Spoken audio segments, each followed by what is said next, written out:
Hey, how's everybody doing? Good afternoon, good morning, or good evening, whichever applies to you, depending on when you're watching this and where you're watching this from. Yes, if you're watching me live right now, I need to go on here and adjust something real quick. Uh, oh, wait. I didn't mean to do that. Lord, give me a second, y'all, here.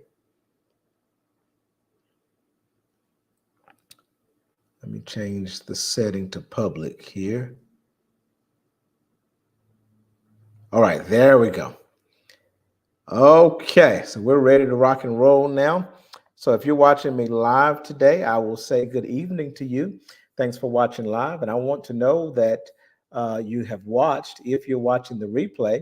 So if you're watching this at another time when we're not live, would you please type hashtag replay so that I'll know you watched because I want to know everyone that participated and everyone that joined in, even those who were not live. And if you're live with me right now, say hello, say something. We're going to have a great conversation tonight. I see you guys coming on in. Beautiful, beautiful, beautiful. We're going to have a wonderful conversation tonight. So just join right in the conversation. Um, and if you will, also, if you really enjoy the conversation, um, Ray Son, man, it must have been a great dream. If I was in it, it was a great dream. But if you are enjoying the conversation, or if you feel like you might enjoy it, I'm going to ask you to go ahead and share this, share it to your pages, share it to your groups. Please like and comment. Even if I piss you off, hit that pissed off emoji because all of that helps us in Facebook's sometimes weird algorithm that I can't hardly figure out sometimes. But if you do that, this will show up on more people's feed so that other people can engage in this content and hear what we're going to talk about tonight. So if you would just comment and share and like and all of that good stuff. All right, so we're going to go ahead and get started. If you're watching me on YouTube, somebody hit the pissed off face. Thank you. I pissed you off real quick. Thank you. Um, we're going to go ahead and get started. Also, if you're watching me on YouTube, make sure you hit that like button and subscribe. We got to pick up that YouTube presence there. I got to start working on that.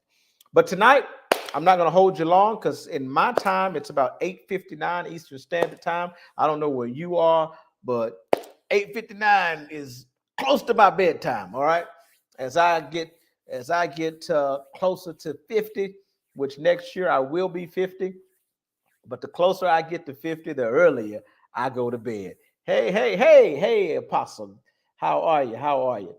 But we're gonna have quite the conversation here tonight. For some of you, it's going to be uncomfortable. I'm going to tell you in advance, it's not going to be a comfortable conversation. You may not agree with the conversation. You may not agree with the information and even some of the research that I'm going to share with you, but that's okay. It's okay not to agree. And you need to hear things that do not agree with your thoughts and your inner patterns that you operate on in autopilot. Hey, Apostle Brookins. Hey, Jermaine, what's going on? Thank you guys for commenting here. But this is going to be, this is a trigger warning, guys, because I know I've got some people on here. I have great friends out there who are committed believers, and we'll talk about that tonight. And all respect to them because I was once where they are, and I don't judge, I don't criticize, but I do uh, ask you to consider and to question as I once did, and that led me to where I am right now. So we're going to talk. This is going to be good. The subject tonight is uncomfortable conversations or an uncomfortable conversation and an uncomfortable conversation about belief in God. So let's jump right into this. I want to tell you how this was inspired, by the way. This conversation tonight was inspired by a gentleman that I hope he's watching. I can't even remember his name right now, but a gentleman, we're not friends on Facebook, but he follows me And he reached out to me via inbox and asked quite a few questions about what I believe. And it was a very, very interesting conversation. I am going to highlight that conversation tonight. I should have put the screenshots into the feed. But I'm going to read that conversation, not giving his name, but I'm going to read some things from that conversation because that led to this discussion tonight that I think is very important. But I'll get to that. I won't go too far into the conversation or into the inbox messages yet. Hello, LaDon. So good to see you. Jermaine, so good to see you.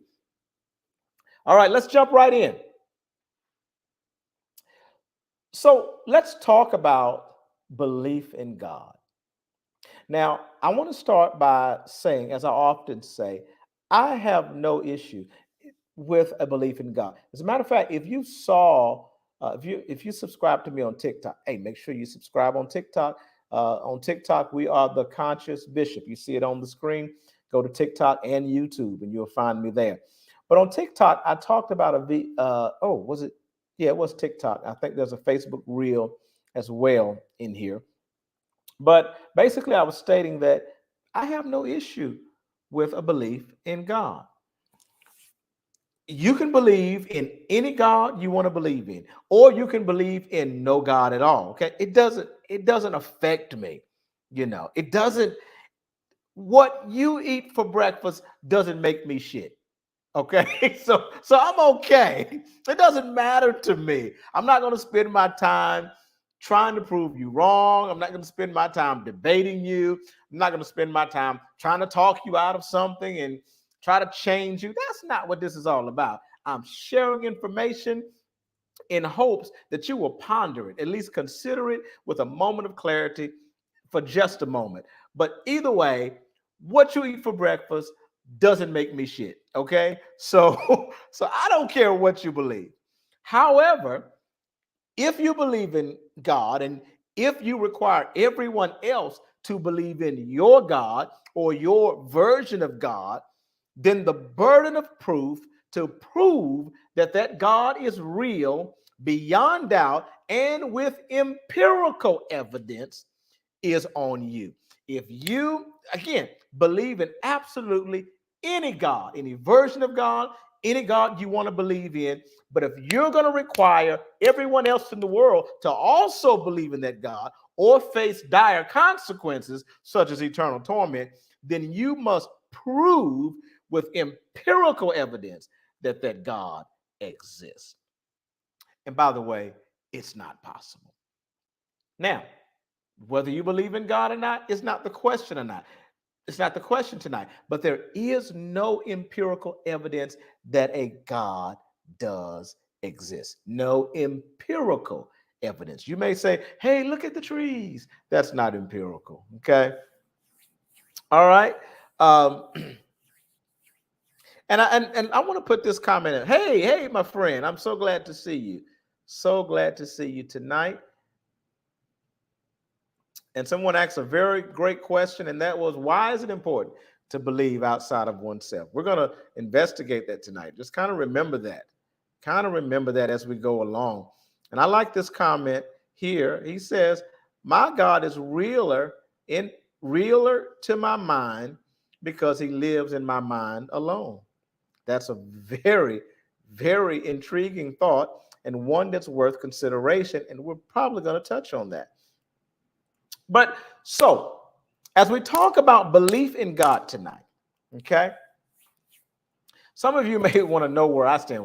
Well, you call yourself a bishop, the conscious bishop, and there is a method to my madness. But do you believe in God? Well, that's not really the question tonight. Okay, that's not really the question. But I'm going to answer the question. I do. I actually do believe in, let me put it this way, I believe in a creator, or let's say I believe in the possibility of a creator. Okay. But here's the thing I'm going to say tonight, it is a belief.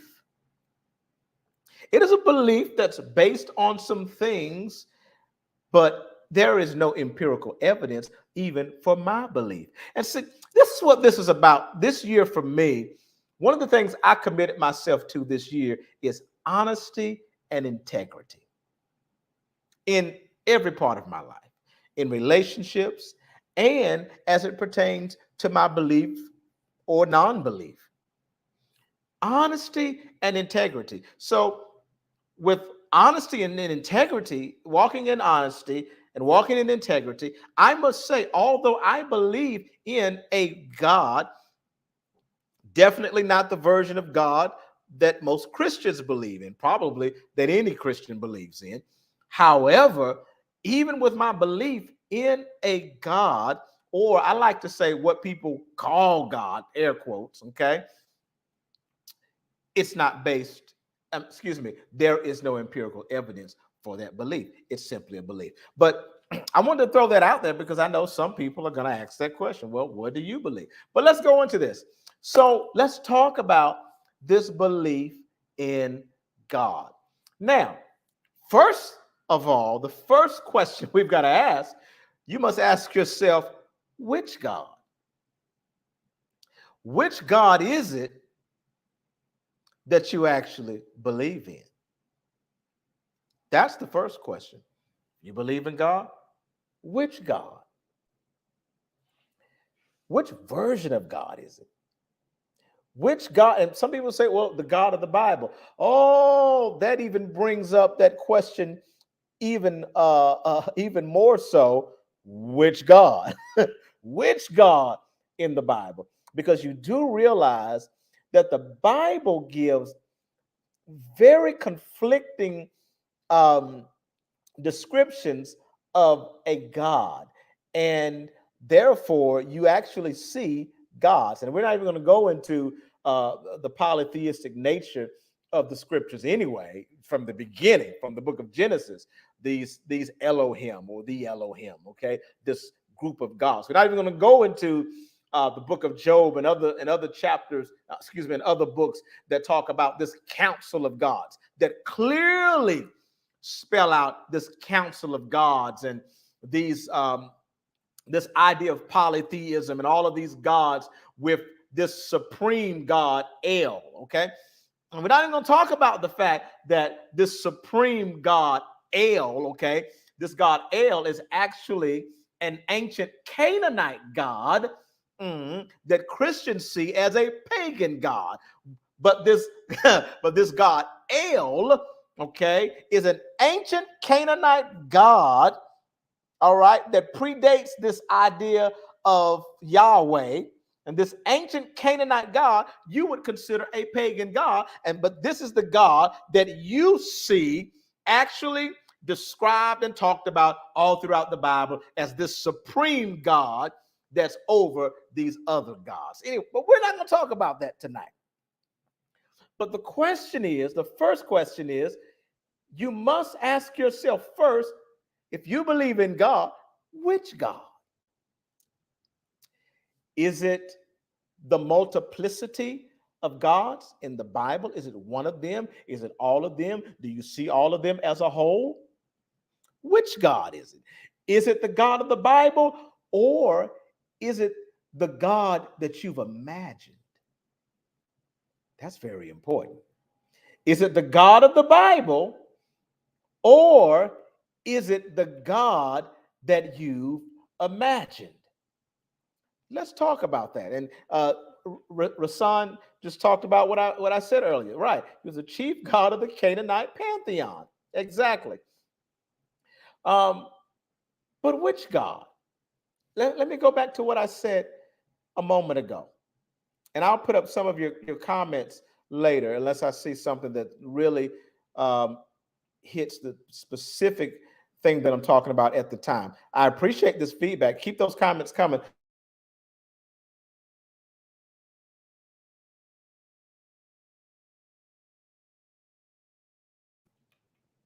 I'm sorry, my internet went out for a second.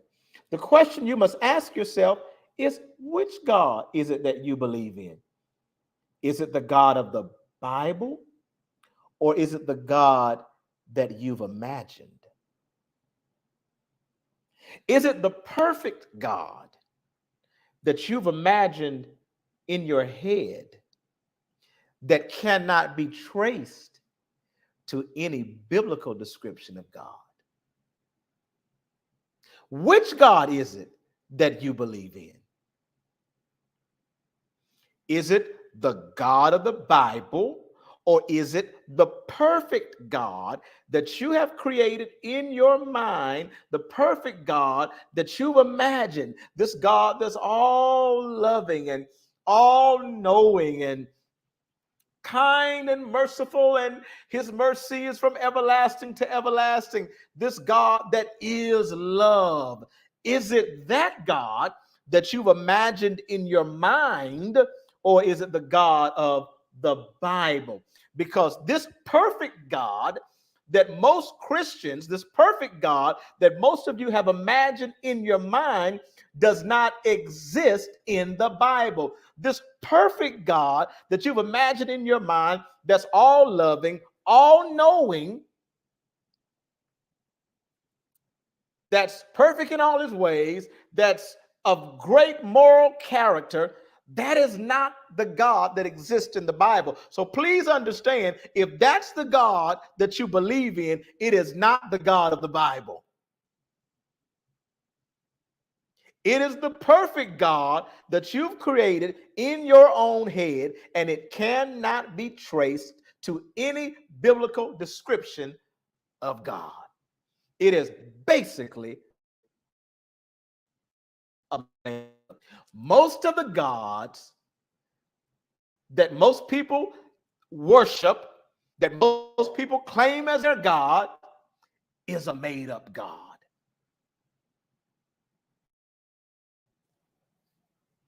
I'm sorry, it keeps going out on me.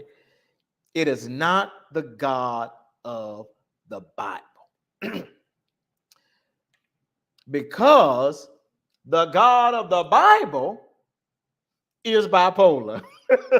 The God of the Bible is jealous. The God of the Bible is angry. The God of the Bible is not all-knowing. Because the God of the Bible comes to, in the first book. In the first book, the God of the Bible comes walking in the cool of the day. He had legs too. He walks. The God of the Bible comes walking in the cool of the day and doesn't know where Adam is and says, Adam, where are you? Now, some of you are going to say, well, oh my goodness, I'm sorry. I don't know why this keeps going out. I may have too much stuff in the background here, but I'm sorry, guys. This thing keeps going out. Let's hope and pray that it does not go out anymore. Oh, it keeps going out on. Is it blinking out on you guys? Or is that just my computer? Somebody let me know. Let me go in. I'm trying to go on Facebook and check it myself. It is blinking out on you guys too. Okay. Hopefully that will get under control. I'm going to go share this in my group. I forgot to do that. Hold on a second.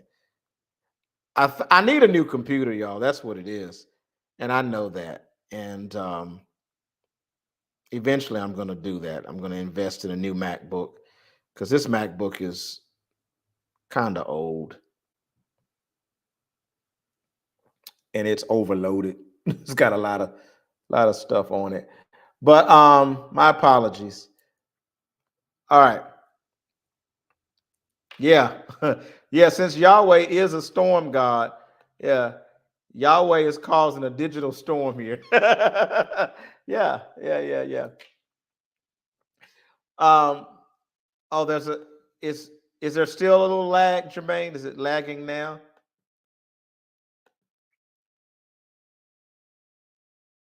Right, Patricia, right. Oh, that's funny. Okay, hopefully that's better. I hope. Okay, so let's hope that doesn't happen again. So the biblical God is not an all-knowing God. The God you've imagined in your head is all-knowing. He knows everything. The biblical God is not. There is no consistent, anyway. There is no consistency. Yes, I did. I went to see the book Clarence. It was cool. There is no consistency. It's not a cohesive description throughout the Bible. Okay. But the God in Genesis was not all knowing. He comes, he says, Adam, where are you? He didn't know where Adam was and has to call for Adam to tell him where he is. You see, some of you are going to say, well, it's not that God didn't know where Adam was. God was just wanting Adam to be accountable. Well, that's dumb, because if he just wanted Adam to be accountable, he would just say, Adam, I see you. Tell me what you did, which he already knows that too. But anyway, let's move on with that. So he's not all knowing. He didn't, and he's weird. Okay. So y'all created in your mind this perfect God, but it's basically a made up God, because this God is kind of weird. This God, one scripture says he knows the end from the beginning. And it's not only does he know the end from the beginning, it says he is the God that determines the end from the beginning. So if he's the God that determines the end from the beginning, that would be predestination. He's already determined everything that's going to happen. That's what your Bible says now. If he's the God that determines the end from the beginning, why in the hell did he create men? And then after men became wicked, he says, oh my goodness, I repent that I ever made man. I regret that I ever made man. So now I need to kill them all and start all over. Well, if he determined the end from the beginning, he already knew that men was going to be wicked. He already knew this from the beginning, because he knows he determines the end from the beginning. So that's weird. That's weird as hell. That's weird as hell that the God that knows everything and determines the end from the beginning creates men. And then after he creates men, he says, oh, damn, look at what I created. They're doing what I already knew that they would do. So now I got to do to them what I already knew that I was going to do to them, and that's kill them. Somebody right now is saying, well, when you put it like that, it's ridiculous. But that's not even the point tonight. The point tonight is, and I don't know if she's talking about my behavior or the God of the Bible's behavior. I don't know which one of us got the psychopath behavior. I hope she's talking about, that thing in the Bible. I know, I'm just playing. But anyway, yeah, like a damn Etch-a-Sketch. Just shake it up. Let's get rid of them all. Kill them all, But so the point, but the point here is, yeah. I'm gonna put some of the comments up, but the point is that the God that you've imagined in your mind, this perfect, all-loving, all-knowing, beautiful God who's merciful and gracious, doesn't exist in the Bible, not consistently. So the question that we're entertaining tonight, right now, is the God that you believe in, which God is it? Is it the God of the Bible, or is it the perfect God that you've created in your own head that cannot be traced to any consistent biblical description of God? Which one is it? Now, here's the truth that we got to talk about. The truth is, you are crazy. You're crazy. The truth is,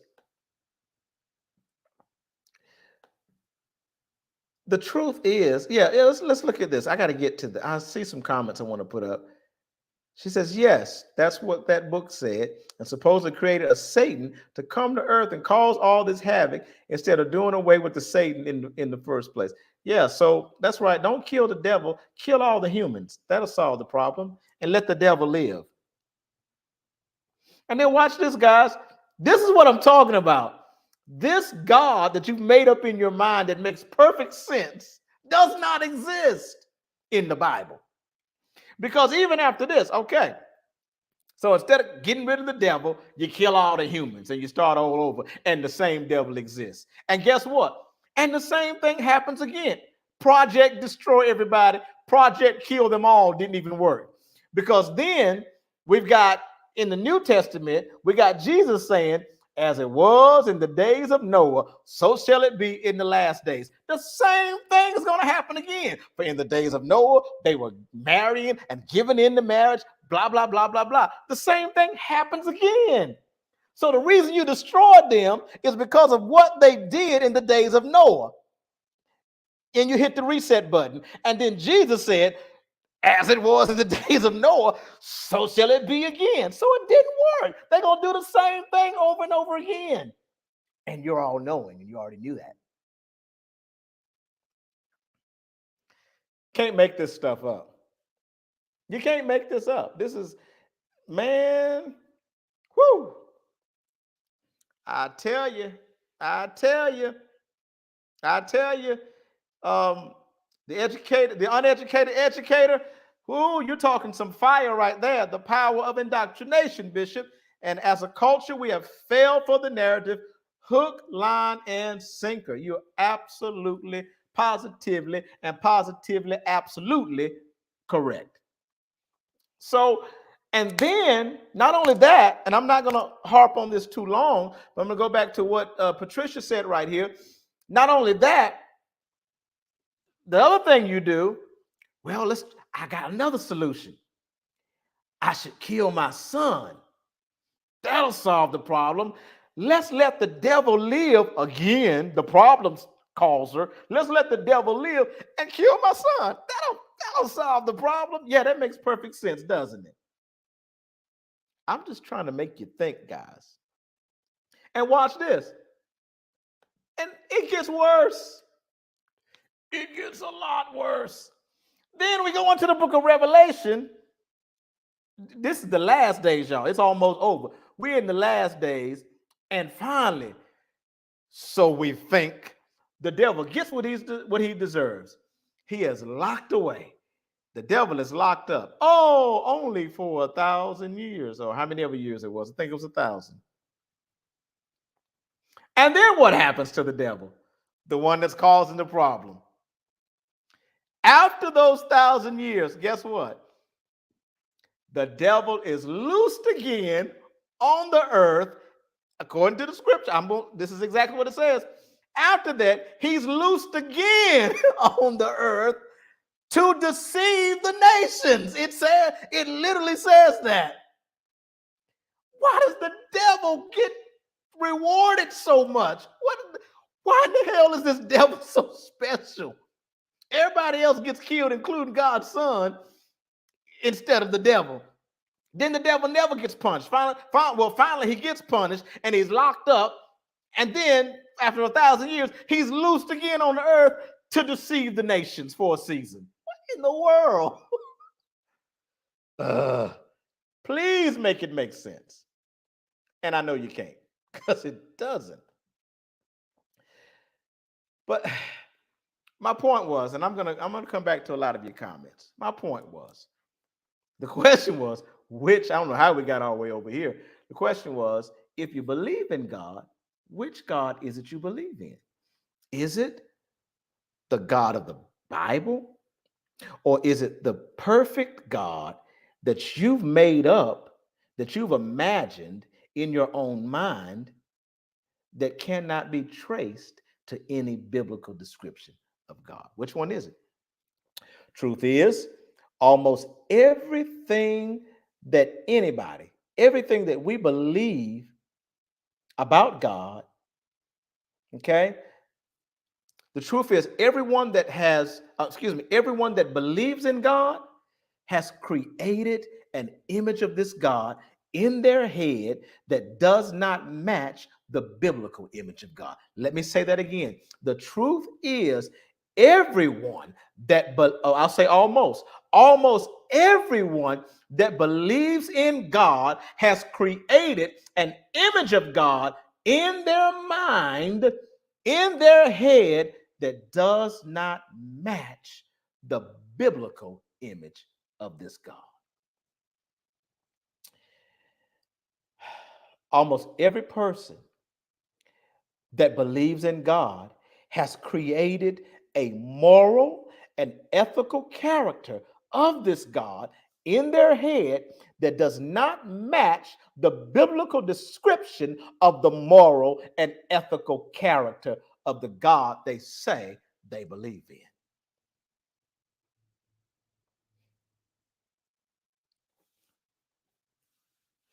So somebody said, "Where did you get this Bible?" That's a great question, Velma. This Bible came from the same people that created the God.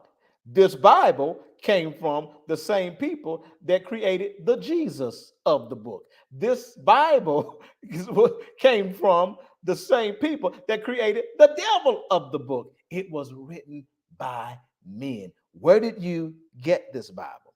From men. From the same place that you've got your image of God, from your imagination. And that's where these people got their God from. And that's where the Bible came from. The Bible came from these men, these patriarchal men, by the way. Okay. It came from these men's imagination. It is these men's desires for people, for the earth, these men's desires for women. That's why you have all of this obedience to man and submission to men, and wives, obey your husbands in all things. That's why you have all of this, all of this, all of this, all of this oppression. Why? Because that is the desire of these patriarchal men. Absolutely, my brother. Absolutely. So, truth is, the first question that must be asked is, which God is it that you believe in? I'm going to try to, I got a lot of information, so I'm going to try to run through this. I'm already at 32 minutes, so I'm going to try to fast forward. And forgive me if I don't look at a lot of your comments, if I don't display a lot of them, because I got so much information to give, and I don't want to make this a part two, but if I have to, I will. So the first question is, which God is it you believe in? Now, the truth, my truth is this. I would love to have some of the gods that many of you have created in your head. I would love to have that God as a part of my life in some kind of way. The God that you guys have created in your head, because that's a perfect God. That's a loving God. That's a kind God. I would love to be introduced. I would love to have that God that so many of you have created in your heads as a part of my life. But the truth is, it's not a realistic picture of the God of the Bible. So, the second point is this. The second point is, we're talking about belief in God. And I put emphasis on the word belief. We're talking about, let me exaggerate my word here. Let me emphasize my word. We're talking tonight about belief in God. And I chose the word belief intentionally because there is a difference between belief and knowledge. Did you hear me? There's a difference between knowledge and belief. Knowledge comes from a commitment to learning. But here's the thing about that. Again, knowledge comes from a commitment to learning. But the thing about that is most people who have a belief in God do not have a commitment to learning. They have a commitment to believe. Let me say that again. Let me say that again. Most people who believe in God do not have a commitment to learning. They have a commitment to believe. There is a difference. There is a difference between belief and knowing. Not that I really need to do this, But let's just take a look real quick. Let me let's see if I can find.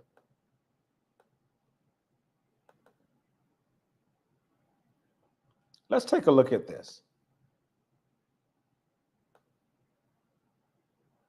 Um,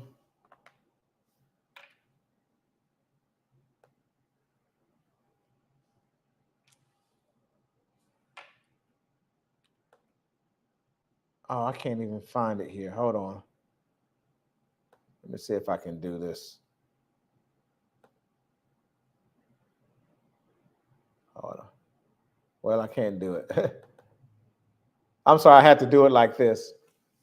Not that I even need to do this, but here we go. So remember what I said? The second point is we're talking about belief in God. Okay? There's a difference between knowledge and belief.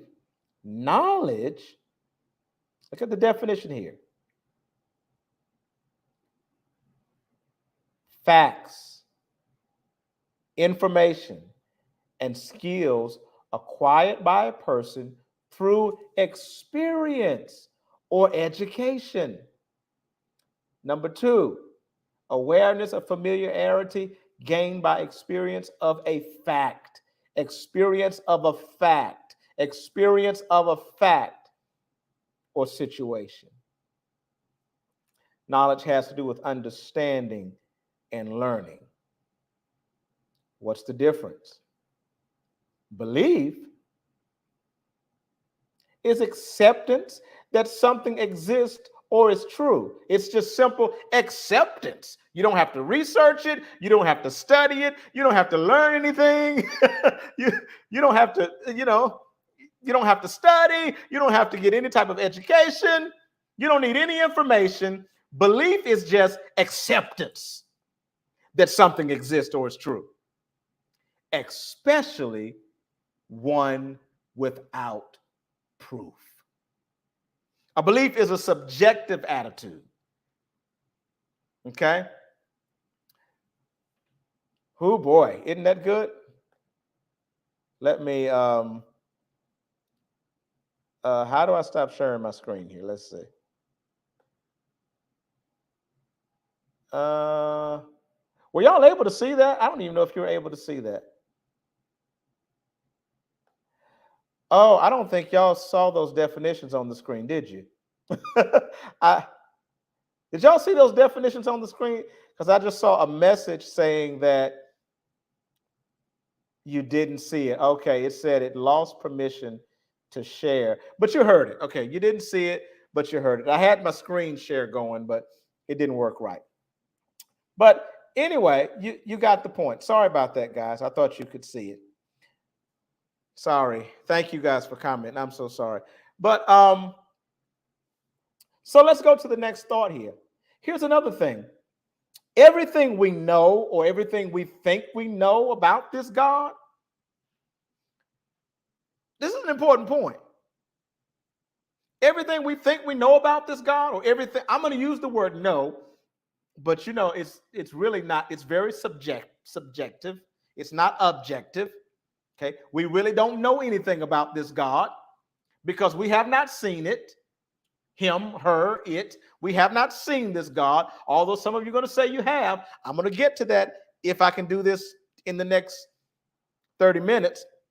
I'm going to talk about people that see God, okay? And you are seeing God, okay?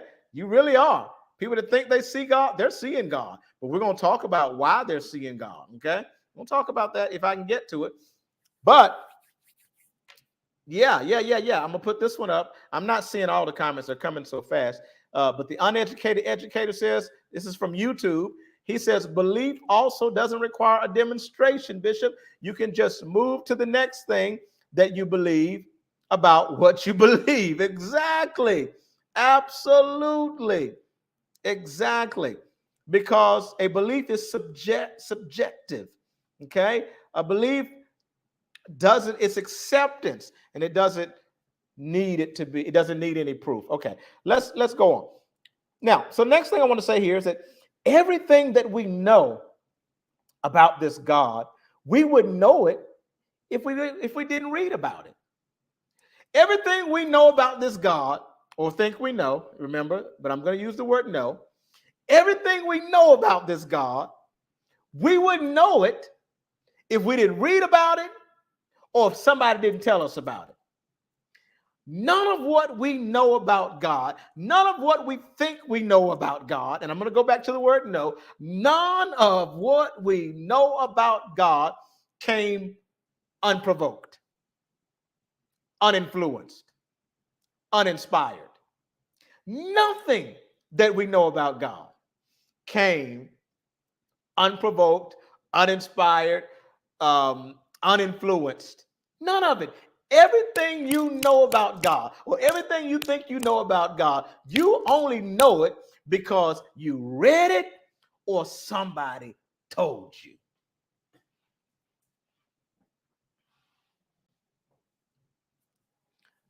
None of it came from a non-inspired personal experience. Everything you know about God, you learned it from a book, or you learned it from somebody else who passed it down to you, who learned it from a book. Okay? Everything you think about God, you think it about God because you read it in a book, or somebody told you about it who read it in a book, or somebody heard about it from somebody that heard about it from somebody that heard about it, which is how you got the book anyway. Okay? Everything you know about God, everything you think you know about God, everything that you think about God, okay? All of our knowledge of God is all hearsay. Every last bit of it, like the Bible says, every jot and every tittle, okay? All of it is hearsay, okay? And you got it, and we're not even going to get into this, but this is important too. And a lot of the biblical authors were false witnesses, especially the Gospels. But we won't get into that today. Maybe another day. But everything that you know about God, you learned it from a book, or you learned it from somebody else who passed it down to you, who got it from somebody else, or got it from a book. And let's talk about that book for a moment. Let's talk about that book for a moment, okay? No disrespect. I think if you are capable, I don't have a use for the Bible anymore. I just don't. I did have a use for it, but it served its purpose in my life. Okay, I've evolved beyond it. I don't need it anymore. Some of you still need it because you're not able to be self-guided. You don't trust yourself. Okay, I trust myself. I know I know my intuition is on point. Okay. I don't have to trust in the Lord with all of my heart and lean not to my own understanding. I can lean to my own understanding because I trust me. But the Bible taught you not to lean to your own understanding. And the Bible taught you that no good thing dwells in your flesh to keep you from trusting yourself so that you can be controlled. And so that this patriarchal system can have authority over you. I didn't come to talk about that tonight. But everything you think you know about God, it all came if we go to its origin, it's from a book. But let's talk about the book. Here's the thing about the book, guys. And everything you think you know about God, everything you think about God, everything that you think about God, you think it because of a book written by men who themselves, and I put emphasis on this, written by men who themselves say that their writings are inspired by God. Oh boy, oh boy, oh boy. Do you understand why? The only reason, God Almighty, because some people are saying, well, but every word of the Bible is inspired by God. But who said every word was inspired by God? The people that wrote the word said that every word was inspired by God. The people that wrote, do you understand how this sounds? Do you hear me? Who said it was inspired by God? The person that wrote the words said that the words were inspired by God. Oh. So if everybody who says their words are inspired by God is correct, then guess what? You're right. Plato's writings were also inspired by God because Plato said it before Paul said it. Okay? Plato. So anyway, guys, it's looking back in hindsight, it's dumb. It's really dumb to believe that the Bible, that every word of the Bible is inspired by a God. You know why it's dumb? It's dumb. Now, this I'm talking about myself. I ain't calling y'all dumb, not calling anybody names. I'm talking about a former version of myself. It was dumb for me. Let's put it that way. It was dumb that I thought that the Bible was inspired by God, because the only proof that I had that the Bible was inspired by God is that the person who wrote it wrote that the Bible was inspired by God. This is crazy. Oh, boy.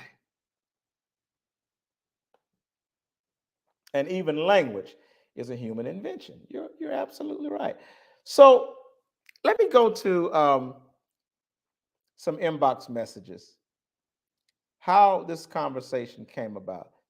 So somebody reached out to me, and I won't use the person's name. And please know, sir, that I am not making any attempt to humiliate you in any way, because honestly, I'm not even sure what your stance is. Um, because you really never said you disagreed with me, but it kind of sounded like you were trying to convince me of something. But I want to go through this conversation. So listen to this. This is what inspired me to do this tonight. So this guy says to me, he reaches out to me and he says, I just finished watching your live broadcast on Facebook about how you found some of it. I'm trying to put it together. I think he may have had some typos here. But it says about how you found the reason why people are still Christian and your experience pastoring. I'm not fully making that out, but I'm going to skip to the important parts. He says, you talked about your experience. He said, no, he says, it came to me to ask you, and I don't know if he was saying God told him to ask me. I don't know what he meant by this, but he says, and if he's on here, he can tell me because he wanted to watch this. He told me he wanted to watch this. But he says, it came to me to ask you about your experience with the Holy Ghost or Spirit. You said you still spoke in tongues. Isn't that a sign of spiritual gifts? Now that we have excluded Jesus, I'm not sure what that means. He says, do you believe in a Father, Creator, or whatever you believe? I didn't fully understand the questions, but I'm just reading what he said. My first response was, good evening. My apologies. I have tons of messages and haven't been able to get to them all. So by the way, if you guys have been messaging me, I need you to know that as well. I said, I do believe that there is the possibility of a creator. Who or what that creator is, I do not know, but it's certainly possible. However, there is no way to prove it. I still don't rule it completely out. So this is where it gets interesting. He says, question, if you hear a voice speak to you and you don't see anyone speaking to you, and you are sitting next to another person who doesn't seem to have heard the voice, you look up to the ceiling from where the voice came from. The voice said to you, thou art my son. Now listen to the language. Thou art my son. Feed my sheep, feed my sheep, feed my sheep. What would you think? Would you think that was a creator? And what I'm guessing is he's trying to convince me of why I should believe. Here's my response. People hear voices all the time. There's no reason that no one, excuse me, I kind of messed it up. Let me go back. People hear voices all the time. There's a reason that no one else in the room hears it. It's because the person's brain is doing what brains do. The brain is powerful and can easily create delusions, images, and voices. No, hearing a voice saying anything would not make me believe in a creator. in all caps, I said, especially if it used the words thou art. That alone tells me it is a projection by the brain of what has already been read in the Bible.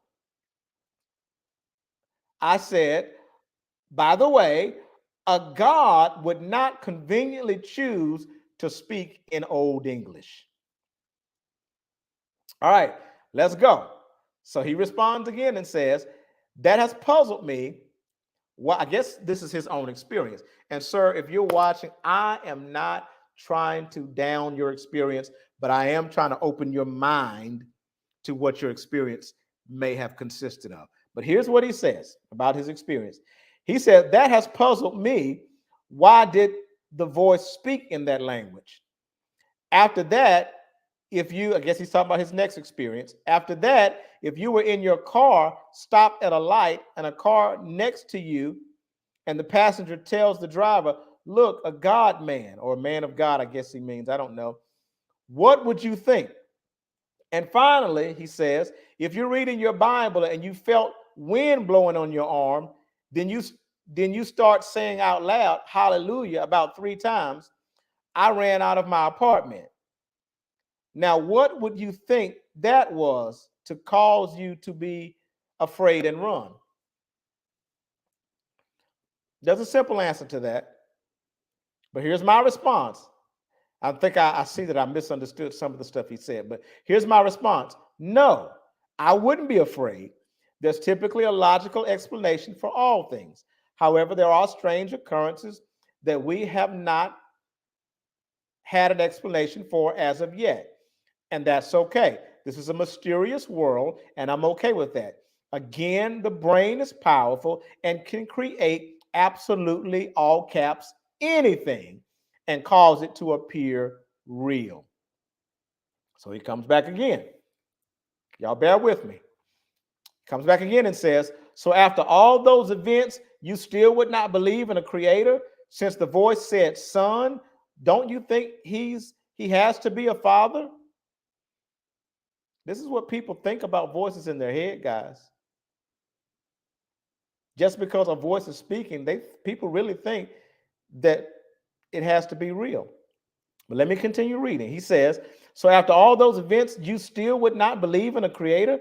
Since the voice said, son, don't you think he has to be a father?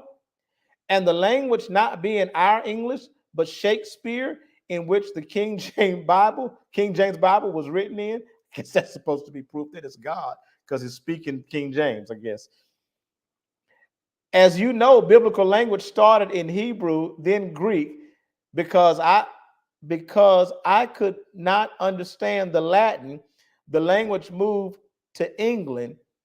That was the last language. That part I can't make out. But it sounds like he's saying, because I know, Jimmy, I know. I'm just reading what he said. But it sounds like he's saying, just because the voice talked to him in Old English, it's got to be God. Because anyway. So he asked me, would you still? Okay, let me go back because my last comment, I got to read this again so I can go right into the last thing I said to him. So he's saying, so after all these events, you still would not believe in a creator since the voice called you son, blah, blah, blah. And I said, of course not. It's obvious the voice came from within because no one else heard it. That clearly tells me that the brain is producing the experience, not a God. If it came from outside, others would have heard it. And a God would certainly be intelligent enough to use the language and vernacular you speak in to talk to you, not an antiquated form of speech that's not even used anymore. Your brain can only produce experiences based on the information it has absorbed from your environment over your lifetime. Your brain relates God's voice with the Old English vernacular that you've associated God with because you're most familiar with the King James Version. If you were born later in life and you only read the Bible in the New Living Translation, you would hear God's voice in your head in common English, because that's how the New Translation is written. The point is, the entire experience is produced by the brain according to what the brain has been fed over time.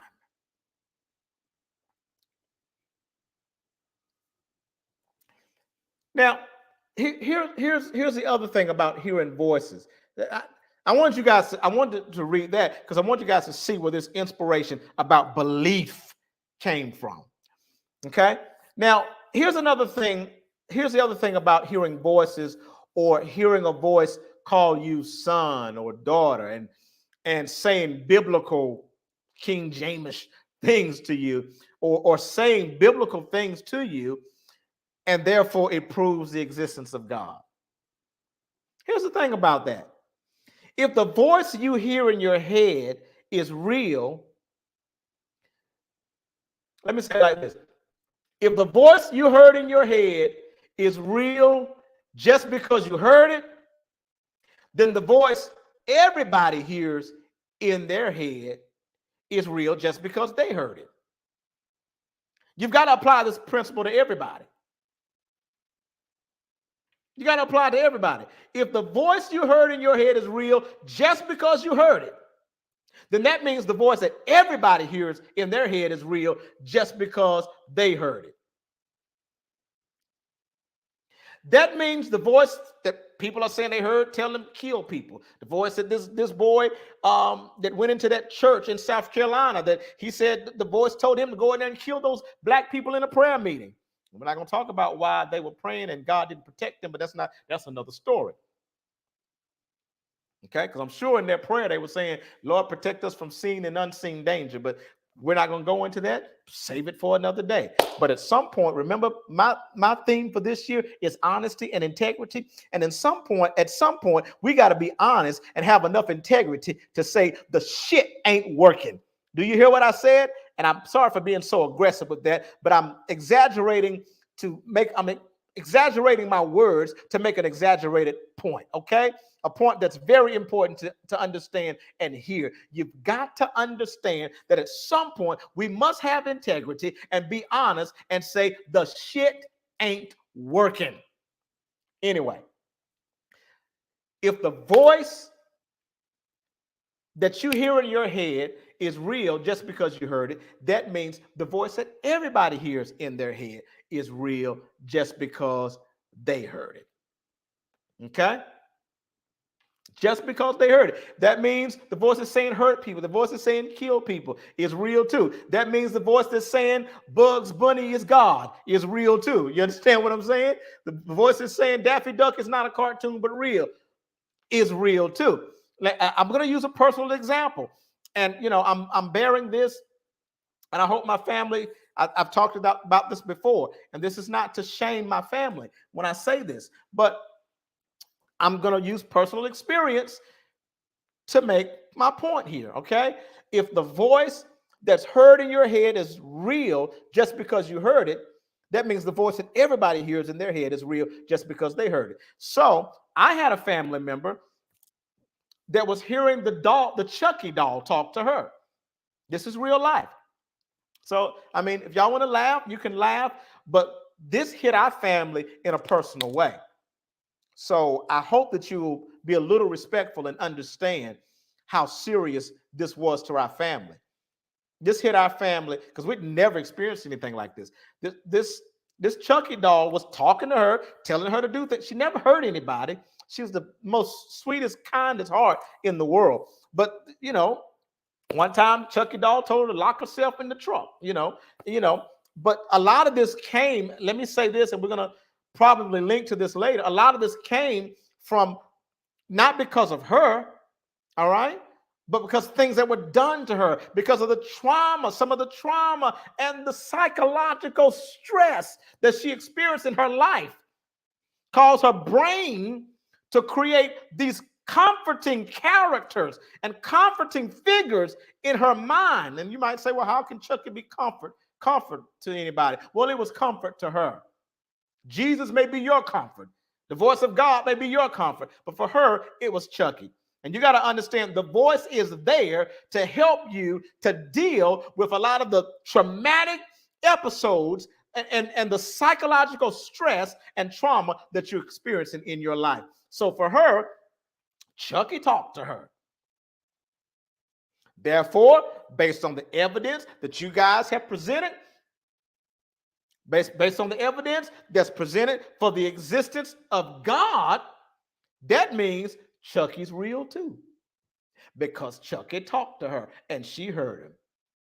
So if God is real, based on that precedent, then Chucky's real too. Y'all enjoying this tonight? Let's talk about it. Now, I'm getting ready to say something. Y'all just give me a few more minutes, at least 30 minutes. Okay? And then I probably won't get to a lot of your comments, but if I see them, I'll try my best to get to them. So this is where I'm putting this up because this is where I'm going right now. Paranoid schizophrenics mute out those voices with medication. Okay? So the voices can't be real. Wowzers. But let's talk about schizophrenia for a moment. Schizophrenia is a severe mental disorder that's characterized by distorted thinking, distorted emotions, and perceptions, and the symptoms include hallucinations, delusions, disorganized thinking, and impaired social or occupational functioning. It often emerges in early adulthood and can impact cognition, emotions, and behavior. The exact cause is unclear, but genetic, environmental, and neurobiological factors are believed to contribute. Treatment typically involves anti-psychotic medications, as Rayson talked about, and therapy, support services to manage symptoms and enhance the quality of life. But why do these people with schizophrenia? I'm not calling people that say they heard God schizophrenic. That's not what I'm saying. And we'll get to that in just a moment, if I can. If I can do it in the next 25 minutes. But why do these people hear voices in their head?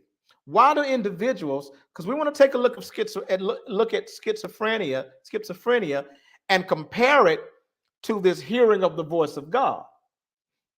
Okay? Why do these individuals hear voices in their head? This is called auditory hallucinations. Remember that word, okay? Auditory hallucinations. Okay? So why do they hear these auditory hallucinations? Why do they experience, these auditory hallucinations? So these people with schizophrenia experience auditory hallucinations where they hear voices that other people don't hear. These voices can be critical. These voices can be commanding. Does that sound familiar? Does that sound familiar? These voices can be critical. They can be commanding. They can be conversational. Let me say it again. These voices can be critical, commanding, or even conversational. Okay? And it contributes to the overall disruption of their perception of reality. It's one of the most common symptoms of schizophrenia. Okay? So why do these people seem to think that these voices are coming from outside of them? And again, I'm not saying Christians and people that say they hear voices, all of them have schizophrenia. I'm not saying that, but I want to make the correlation. So why does it appear to these people that these voices are actually coming from outside of them instead of inside of them? But we've already laid it out that it's obviously and definitely not coming from outside of them, but coming from inside of them, because nobody else in the room hears it but them. Duh. But why do they feel like? Why do they perceive it as coming from outside of them. The perception that the voices are coming from outside of the individual is because of the brain's, remember I told you how powerful the brain is? It's because of the brain's complex processing of auditory stimuli. See, in schizophrenia, there's these disruptions in the neural pathways that lead to misinterpretations of internal thoughts. And it leads to these misinterpretations of these internal thoughts as outside voices. So these internal thoughts are misinterpreted as outside voices because of these disruptions that are taking place in their neural pathways.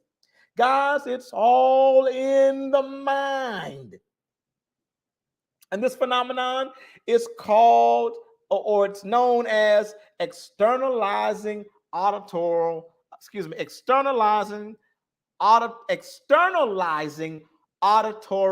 hallucinations. That's what it's called. Okay? So we're making this correlation, okay? We're making this correlation with schizophrenia. I'm sorry, we're making this schizophrenia, we're correlating schizophrenia with people hearing God's voice and other voices, by the way. And maybe hearing the voice of dead loved ones. But let's make the correlation with schizophrenia. So individuals with schizophrenia may perceive the voices as real due to a combination of factors, including, like we already talked about, disruptions in cognitive processing, disruptions in emotional regulations, and sensory perception. Okay? Let's see. The brain's intricate networks responsible for distinguishing between internal thoughts and external stimuli can malfunction in schizophrenia. All right. And this leads to a blending of internal and external experiences. They can't tell the difference between what's real and what's not real. And additionally, the emotional intensity that's accompanying these hallucinations, does that sound familiar to you?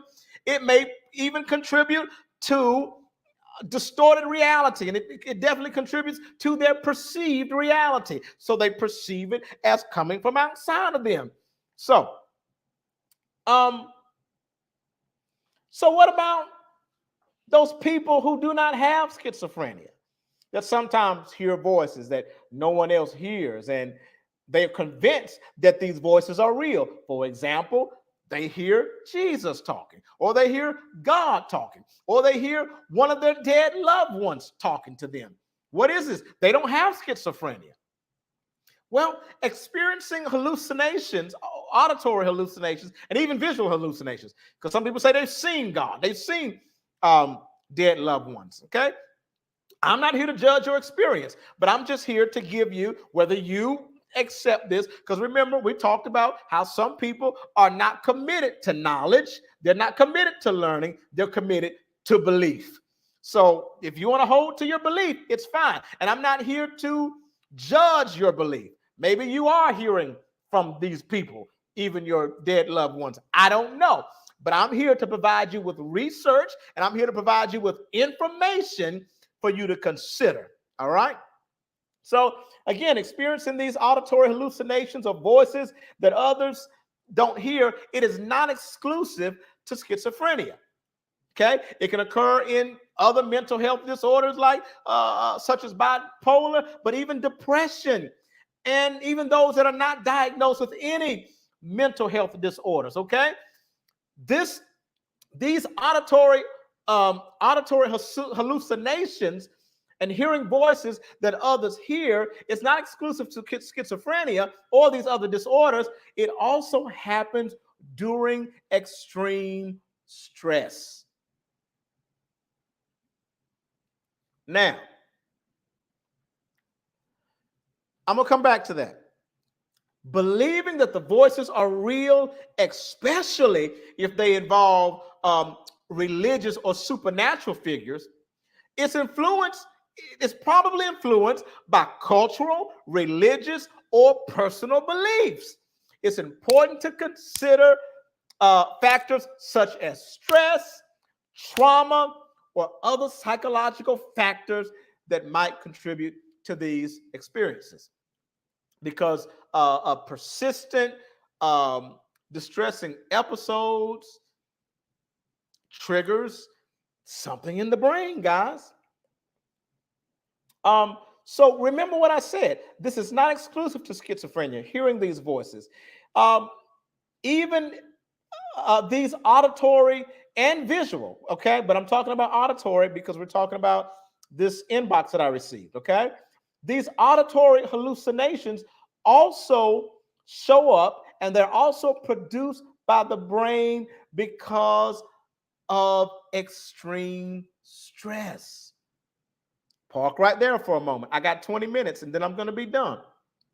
Let's look at this thing. Auditory hallucinations are sometimes produced by, and if you just joined me, auditory hallucinations are voices that you're hearing in your head. Auditory hallucinations can be produced in extreme stressful situations or when there's extreme stress present. I want you to think about something. Think about when a person is going through, Christians I'm talking about, people that say they've heard from God. I want you to think about this. Remember, auditory hallucinations present themselves or can be experienced even in extreme stress. Think about when someone is going through a really hard time. I mean, hard times. And they I'm looking at a former version of myself right now, like where I'm going through this hard time and I need God right now. God, I need you like never before. And I need a word from the Lord. I need a word. And this person is just really going through a hard time and they're fasting. I mean, they're not eating, guys. That's stress on the body right there, by the way. And therefore stress on the brain. Fasting, not eating, needing encouragement, and you're praying and you're crying. Remember, we're talking about the fact that auditory hallucinations are experienced in extreme stress. So here you are, you're going through hard times and you need a word from the Lord. You're crying and you're praying and you're praying and you're crying and you're snorting and you're not snorting, but you're snotting and crying and hollering and screaming, help me, Lord. Lord, I need you. Jesus, I need you. Come on, Lord, right now, Lord. Yes, Lord. Oh, yes, Lord. I need you, Lord. He coming to the I need you, Lord. Oh, God, I need you. And is that not stress? Is that not extreme stress? When you're screaming and you're hollering and you're crying out to God. Remember, guys, that the studies and the research says, the psychological research has said that people have auditory hallucinations in extreme stress. Is that not extreme stress? Rayson said it's stressing him right now. Is that not extreme stress when you haven't eaten and you're fasting and you're praying and you're going through hard times and you're hollering and you're screaming and you're snotting and you're doing what the Bible calls using fervent prayer, which the word fervent just means high emotion. So you're doing this highly emotional prayer. Hell, my body is responding to me getting excited and doing what I just did right now. My nervous system, my hands are tingling, y'all. Somebody said, oh, it's the presence of God. No, nigga. Oh, sorry. I'm sorry. Do not use the N word. That just came out. Sorry. It's my culture, all right? It's really not my culture. But anyway, let's not get off. I'm getting off track. But, so I'm tingling and all that stuff right now, you see. It's affecting my nervous system. It's causing stress right now. And I'm just playing. I know, Jimmy. It slipped out. It slipped out. I'm just playing around and I'm feeling it. So remember, I got to say it again in case you're forgetting. The study has shown that auditory or voices inside the head, auditory hallucinations are experienced in times of extreme stress. That's extreme stress. When you're going through hard times and you're hollering and screaming and saying, God, I need you. God, I need you. Couldn't that, could that could that not be a time of extreme stress that would cause the brain to produce auditory hallucinations? Fear not, my son. I am with you. I will never leave you nor forsake you. Lo, I am with you always, even to the end of this world. Number one, you're hearing it because you read it. If you hadn't read it, you wouldn't be hearing it.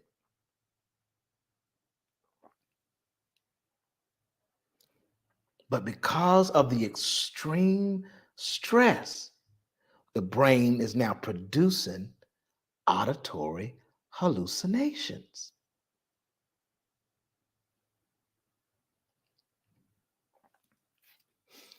So,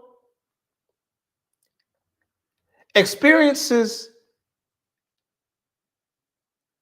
involving religious figures. I got 14 minutes and then I'm done because I'm going to be done at 1 hour and 30 minutes. I'm almost there. But experiences involving religious figures or spiritual figures with auditory hallucinations, they're influenced by several things, guys. Cultural and religious beliefs.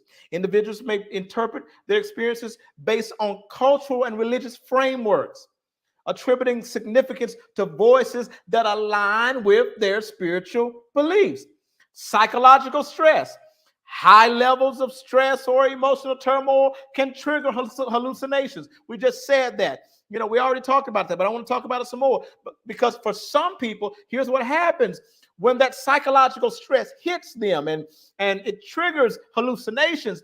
For some people, the mind creates comforting or guiding figures or comforting figures such as Jesus, such as God, such as Buddha, such as Muhammad.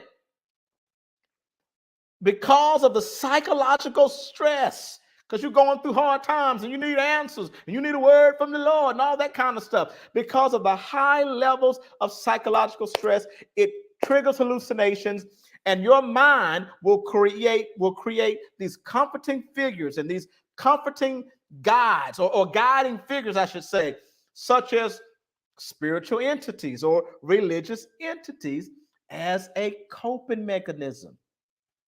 Let me say that entire thought again. Because of psychological stress. Now, some of you won't hear me because you're not committed to knowledge. You're not committed to learning. You're committed to belief.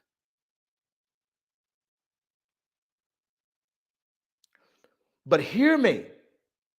When there is psychological stress, when there is high levels of turmoil or high levels of emotional turmoil and stress, it can trigger hallucinations, and your mind may create these comforting religious spiritual entities as a coping mechanism.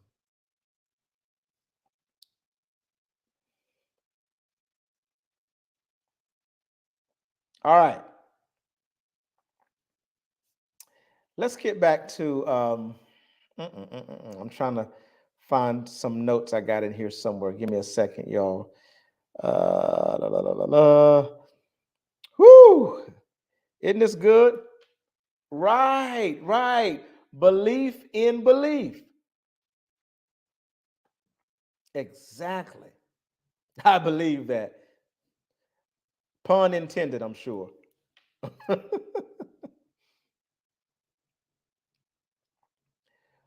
So, most people, okay, how can I bring this to a close? I got so much stuff here I want to share. Gosh, but I promise y'all, I got now 11 minutes and I'm going to be done in 11 minutes. Wherever I am in 11 minutes, I'm going to stop, okay? Because I don't want to go over 1 hour and 30 minutes. Now, even with all this said, I'm not going to definitively say there's not a God. Matter of fact, I'm not going to say there's not a God. But I will say with almost certainty that if there is a God, the biblical related experience, such as voices in the head, is not that God. It is a product of our brain. I'm not going to say that there's not a God, but if there is a God, I will say almost with a certainty that if there is a God, it is not the God, or really gods, that are mentioned in the man-written, man-made, man-organized, and man-structured book we call the Bible.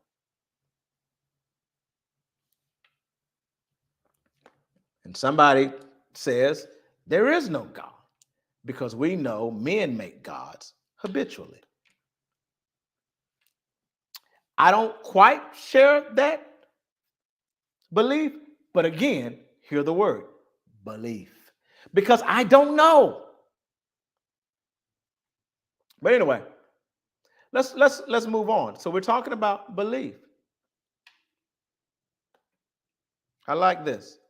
He said, if any God exists, it can't be any of the concepts that religion presents.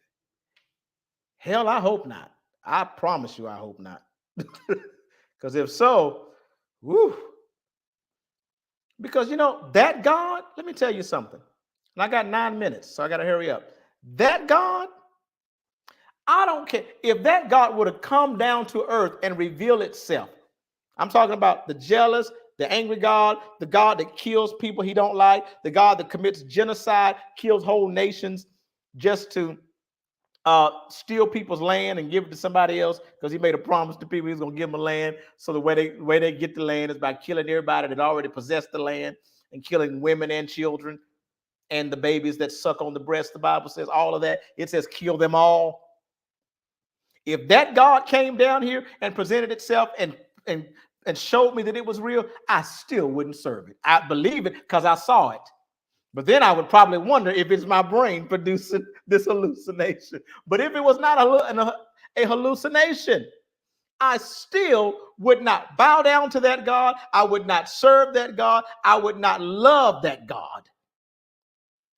No way. Absolutely no way. Yeah, I hear you. I hear you. Okay, I got 8 minutes. Let's go. But why do people believe even when their belief is not logical? Why do people believe even when it's clearly contrary to evidence, or even when there is no evidence? Because remember, well, let's just go to that. Why do people believe things they hear or read? He said his God says I got 12 minutes left. No, man, I got to close this out. I got 7 minutes. Why do people believe things that they hear or read, even though it's not logical, or even though it's nonsensical, or even though sometimes it's contrary to evidence? Why do people still choose to believe what they hear and read? People often believe information due to their cognitive biases, or sometimes because of social influence, or because of their emotional reasoning. They have an emotional attachment to that belief. It's what my mama believed, it's what my daddy believed, it's what my granny believed, and I love my dad and I love my granny, and they brought me up in the fear and admonition of the Lord. You have an emotional attachment to that belief. You don't believe it because you know it's true. You believe it because you have an emotional attachment. Some of you believe it because of social influence. You believe it because of conformity, because you conform to the beliefs and the behaviors of those around you due to social pressure and due to the desire for acceptance.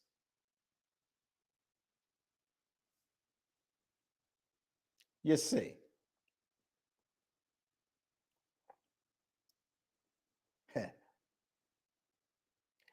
But the entire point is, and I'm going to stop because I only have 5 minutes left. Let me see if I want to say anything else here. Let me think.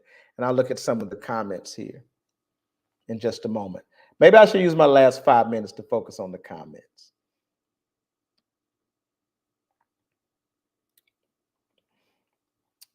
But you've got a couple things at work here, guys, for the reason why people still believe what they read or what they hear, even without any evidence, even without any research. And when people like me come on here and try to make things make sense or give them something to consider, why is it that they still choose to believe instead of know? There's a couple things at work. Confirmation bias.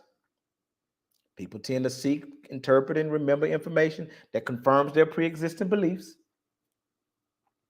Their bias reinforces their existing beliefs, and it makes it very challenging for them to be objective, and and makes it very challenging for them to evaluate any evidence that contradicts their views. It's called confirmation bias, and you've got anchoring at work. I won't talk much about anchoring because I only got 4 minutes, but I do something called anchoring in therapy. Okay, and it's anchoring is literally what it means. You're anchored. You're there, and we have the tendency to too heavily, rely on the first piece of information that we encountered. Okay, but and then we talk about emotional reasoning. We got all of those things. So let me get through this. My last 3 minutes. The entire point of this entire discussion is your belief in God is a belief. It's not a knowing. You can say it's a knowing because I hear you guys say it all the time. I don't believe in God. I know. No, you don't. The entire point of this discussion is your belief in God is a belief. It's not a knowing. You can say it's a knowing, but saying it's a knowing doesn't make it a knowing. Knowing has a definition, and so does belief. And just in case you forgot the definitions, let me go to them again. Knowing, knowledge is about facts, information, and skills acquired by a person through experience or education. It's about the awareness or the familiarity gained by experience of a fact. Belief is simply acceptance that something exists or is true. Okay? Belief is just acceptance that something exists or is true, especially one without proof. Did you hear that? Did y'all hear that? I know my computer's doing some crazy stuff. Did y'all hear that?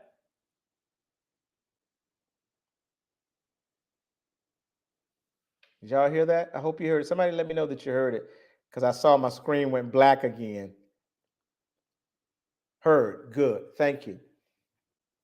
So again, the point of this whole broadcast is that your belief in God is a belief. It's not a knowing. Even if you say it's a knowing, but I feel it. No, that's sensory, baby. Feelings that's a sensory perception. And your senses are subjective. They're not objective. They're subjective.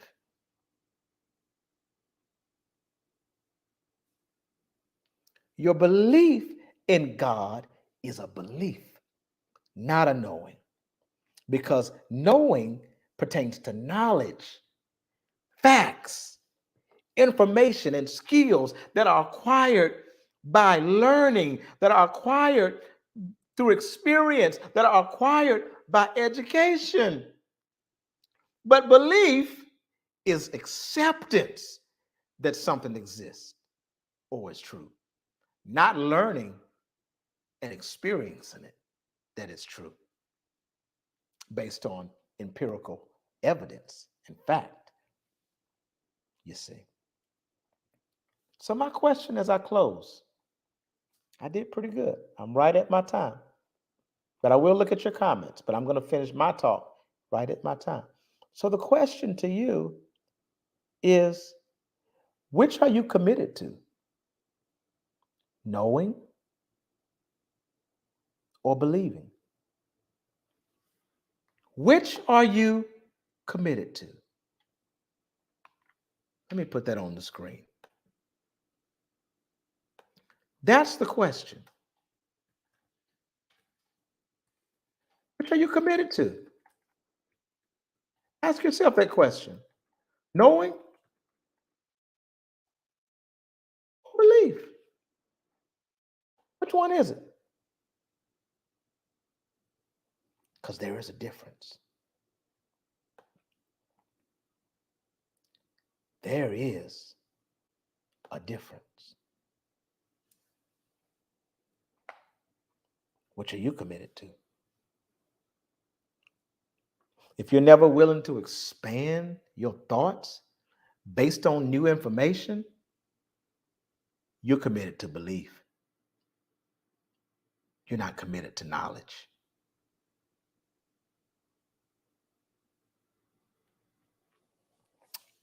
Okay, I'm done. I'm going to look at some of your comments. There's too many, so I don't know. Oh boy. Oh boy. Let me see. Somebody said both now. That's good. I'm glad to hear that. Oh, Tommy, I'm glad you said this because that reminded me that we got to connect so we can talk about this. Um, I'm going to try to see if I can put together something for next week. Let me know your schedule for next week, and we're going to try to put something together. But Tommy says, I survived stage 4 cancer. I don't have time for merely believing. I want to use my life to know.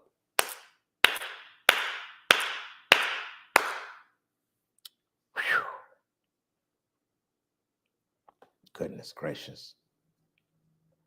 Jimmy says, knowing things is much better than believing things.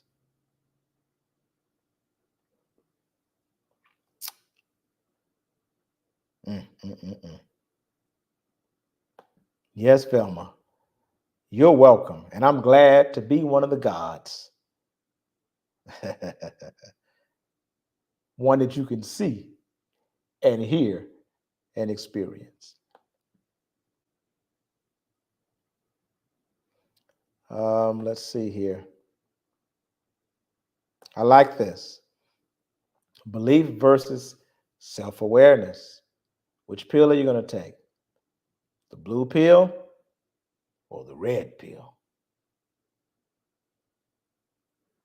All right, I'm going to try to scroll way up. Oh, so many comments. I don't know if this is going to work because there's too many comments. I'm about to do my best. When I tell you there are tons of comments, I'm still scrolling up and I'm still seeing comments. I want to put some of them on the screen, but goodness gracious, there's just too many.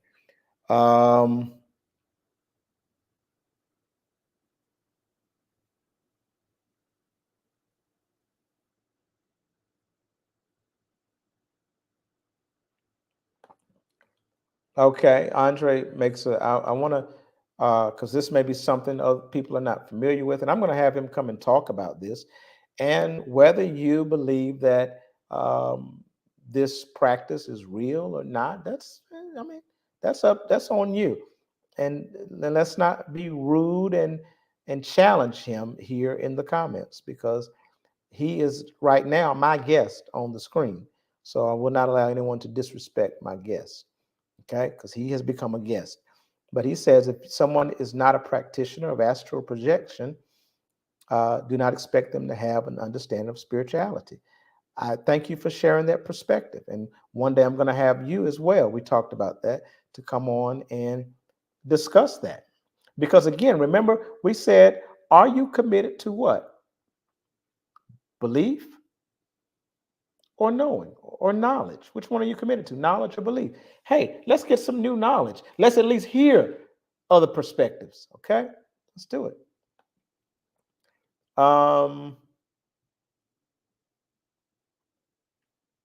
Let's see. He said, I was told that God doesn't allow you to believe in him. I'm sorry. I was told that God doesn't allow you to believe in you over him.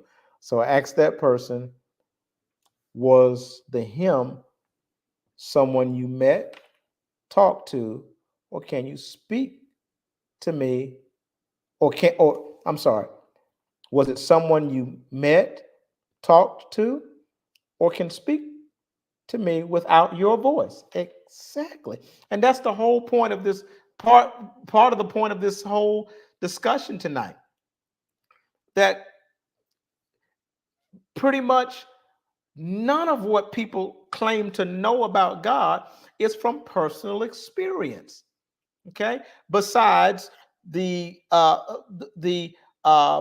neural disruptions of the brain that create auditory and visual hallucinations.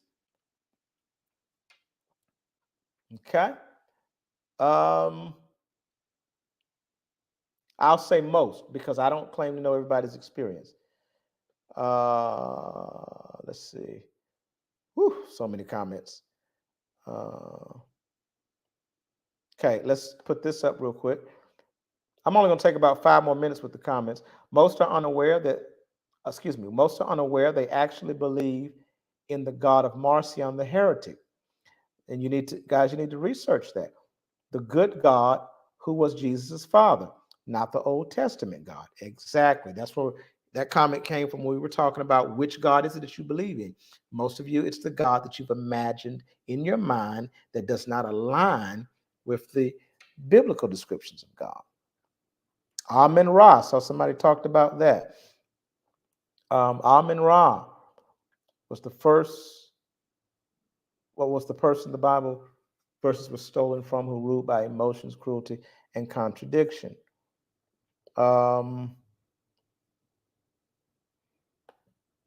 Somebody said, I believe in the air that we breathe, and the sun up in the sky, and the water that flows. I don't know what God that is called, but I know it's what keeps me alive. Very, very true. But on the spiritual realm, I'm still learning. Okay, and that's good. That means you're not committed to belief. If you're still learning, you're not committed to belief. You're committed to knowledge. I'm glad to hear it. Okay, let's see what else we got here.